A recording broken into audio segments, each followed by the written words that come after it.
it's become apparent I live my life under one big delusion. The delusion of being a protagonist in an overarching narrative. If I lose the ability to maintain that delusion, things spiral out of control fast.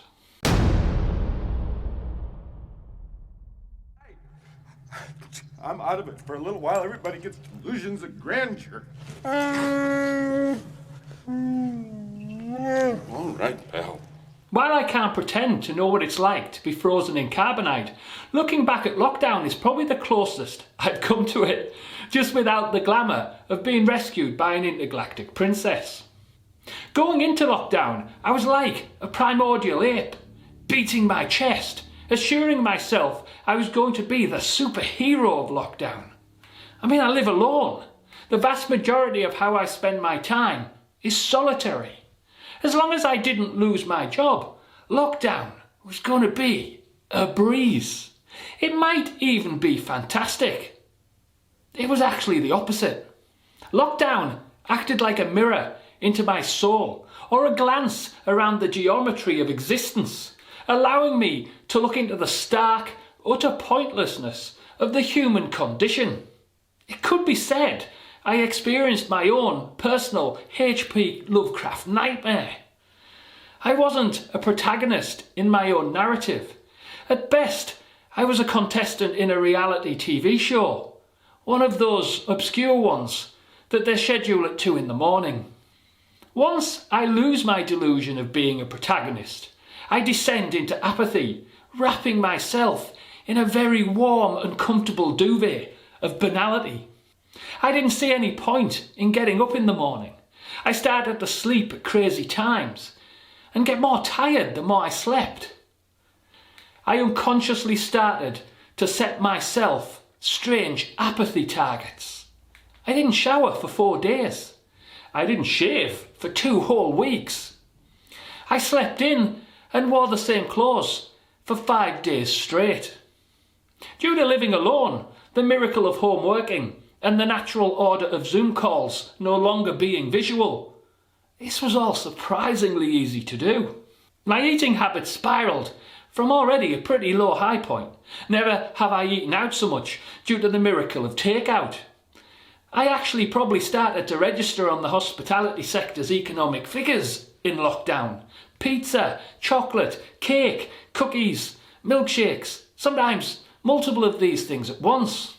I'm pretty sure my cholesterol meter has potentially entered the red zone.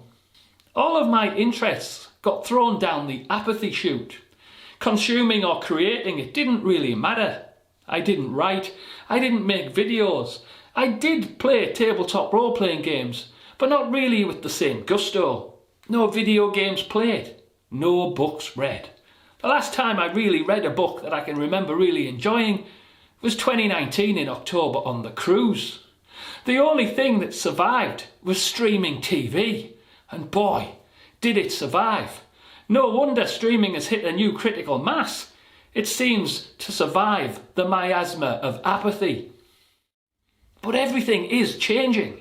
The UK is jabbing people in the arm at a considerable rate, working their way down from pensioners through the middle-aged to those still lucky enough to be called young. We may be one crazy new variant away from disaster, but currently the COVID uplands are sunlit and bright. It's time to make life a story worth telling again. But how am I going to do this? For me, it comes down to adding structure, applying intention, and removing clutter. I need to put an end to feeling that night and day, being asleep and being awake, all have marginal difference. Like Bruce Wayne climbing out of the pit Bane had cast him into, I need to claw my way out and rediscover things like getting up and walking into a different room to work and relearning the value of time. I need to reassert some level of intention. The best times have always featured intention large and small. Buying a camper van, deciding to read a book a month, running a role-playing game campaign. Having intention means you're navigating through life in small or large ways. A lack of it just means you're adrift and subject to the elements. Intention is the key ingredient to my delusion of being a protagonist in my own overarching narrative. I need a simpler environment. At the moment, I am oddly and incredibly frustrated with the house I live in, as I don't feel I have any space, despite the fact I have 3 bedrooms and I'm the only one living in it. It's hardly crazy cat lady levels of clutter, but I need to work towards a simpler and more minimalist environment. And I guess that means, in one way or another, you're coming along for the ride, because normality needs to return. Until next time, you can support me by doing a few very simple things. Like the video, subscribe, hit the bell icon. And until then, I look forward to seeing you in the comments, and let's continue to explore and make life a story worth telling.